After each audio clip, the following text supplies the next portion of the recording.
The history of Nintendo is quite an extensive one, and rather than going through the entire history that dates back to the 1800s, I thought we'd start, well, with the Famicom and the NES, the consoles that are responsible for restarting and revitalizing the gaming market in the United States after its crash in 1983. Nintendo had been around for some time, dabbling in various different markets, from cards all the way to the Game & Watch systems. They even had multiple successful arcade titles, one of which was Donkey Kong, but they had never really been able to get a major handhold in the American market, and that is where our story starts. The 70s and early 80s were a great time for the video game market, with the market officially taking off and many companies making money hand over fist, so much so that Nintendo decided to take its shot at making a system to compete with the likes of Atari and Intellivision, two of the most popular consoles at the time. To that end, in 1980, Masayuki Uemura's R&D team at Nintendo started secretly working on a project aiming to make a console that was less expensive than its competitors while having enough technology to be more advanced than them for at least a year. To that end, they scrapped the idea of using a 16-bit processor like the Intellivision had, instead opting for an 8-bit processor with a custom GPU to drive the system. This allowed them to keep costs down while providing more advanced graphics than their competition at the time. The idea of a keyboard, modem, and floppy drive were also dropped, for fear of increasing costs, but they did add in a 15-pin expansion port on the front of the console for future add-on functionality with peripherals. They called this system the Famicom, and it launched in 1983, and it took Japan by storm. But it wouldn't be till much later that that expansion port would be used for peripherals that Nintendo had planned.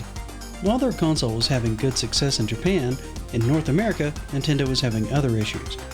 In trying to bring the console to market, they initially tried to approach Atari, and had a tentative agreement until Atari saw ColecoVision running Donkey Kong on their up-and-coming Atom computer system.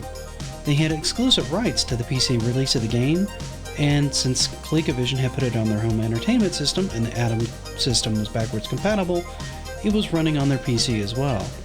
This angered Atari to the point where they refused to deal with Nintendo.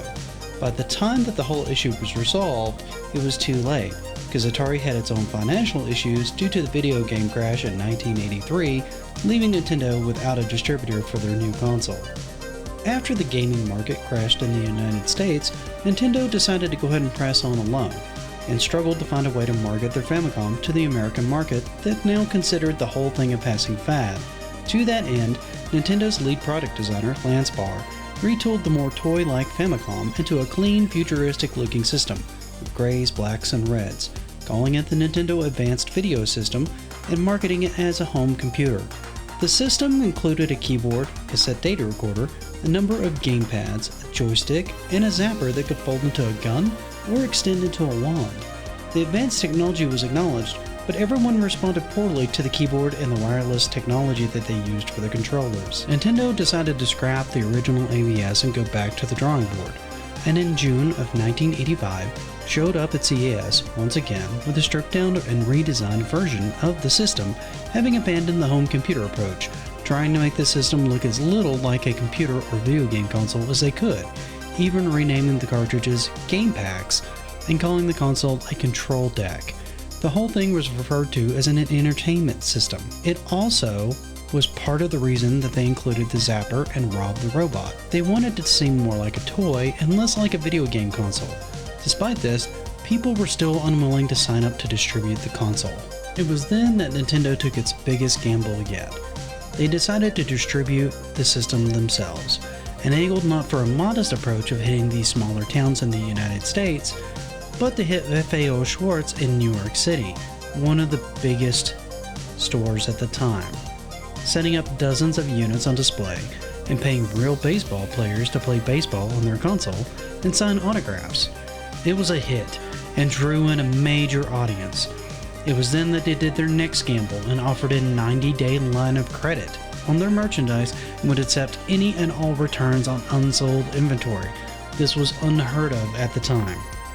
The gamble worked and the system started to sell. Nintendo was now becoming the name in the video gaming industry. Pretty much became synonymous with video games in general, with most people just saying, want to play some Nintendo instead of want to play a video game. And who could blame them? With the system coming with 2 controllers and often having a packing game with Mario Brothers and Duck Hunt, you had 2 great games to play directly out of the box.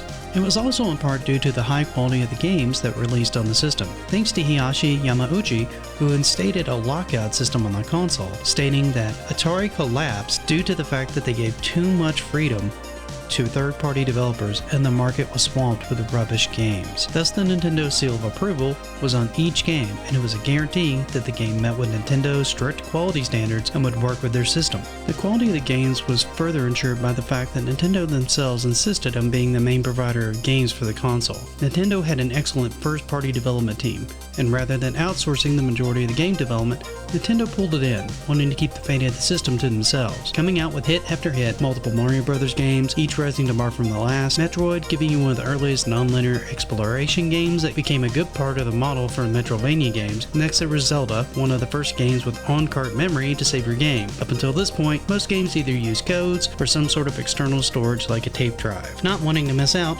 third-party developers eagerly jumped in, like Konami, who brought with them the entire Castlevania series eventually to the system, and then later Contra as well. Capcom also jumped in with their Mega Man games, giving you each a new list of challenging robots and stages to conquer. Yes, it was safe to say that with Nintendo at the helm, kids had plenty to play. Parents didn't mind paying the cost for them, given that they had high replayability and good quality standards. They even opened a hotline that gave players ways to call in and get tips when stuck on certain sections of a game. They had tons of people hired who did nothing but play games and share tips via binders to aid gamers when they called in. They started a magazine also called Nintendo Power that would show the best-selling games, take questions from subscribers, and highlight new games coming out. This kept people invested in playing, talking about the latest edition, and discussing tactics and tricks that they had found. Talking about finding this or that, hidden secret, and whatever game they were playing.